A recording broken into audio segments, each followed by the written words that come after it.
Assalamu alaikum, bienvenue sur Vérité Dine. Quoi qu'il arrive, n'abandonne jamais, ne perds jamais espoir. Tu dois comprendre que Allah t'aime plus que tu ne t'aimes toi-même et il sait pertinemment ce qui est mieux pour toi. Si tu construis une bonne relation avec Allah, il te donnera toujours le meilleur. Sois satisfait de ce qu'Allah t'a donné. Parfois, il arrive que nous voulions quelque chose sans savoir que cette chose-là est la pire des choses que nous puissions avoir.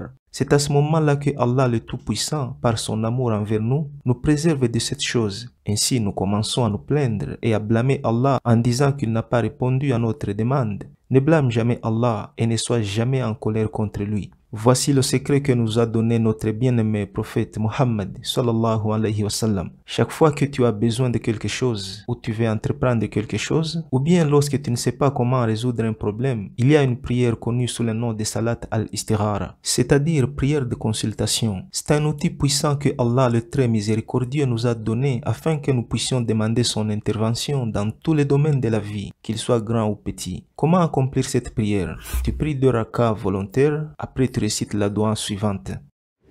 Seigneur, je te demande par ta science de me permettre de faire le bon choix. Je te demande de par ton pouvoir de me venir en aide. Je te demande de m'octroyer ta grâce immense, car certes tu as le pouvoir alors que je ne l'ai pas. Tu détiens la science alors que je ne la détiens pas. Et tu es celui qui connaît parfaitement les choses cachées. Oh Allah, si tu sais que cette chose est bien pour moi dans ma religion, dans ma vie d'ici-bas et dans celle de l'au-delà, destine-la moi et facilite sa réalisation, puis bénis-la pour moi. Et si tu sais que cette chose est mal pour moi dans ma religion, dans ma vie d'ici-bas et dans celle de l'au-delà, écarte-la de moi et écarte-moi d'elle et destine-moi les biens où qu'ils soient, puis fais que j'en sois satisfait. Oh, c'est une invocation incroyable. Alors, la question ici c'est comment savoir le résultat après avoir accompli Salat al-Istikhara? Certains pensent que c'est en rêve qu'on voit le résultat, mais les savants disent que ça peut se produire en rêve ou pas. Ce n'est pas une condition. Donc, pour connaître le résultat de ta prière, il faut entreprendre ton projet.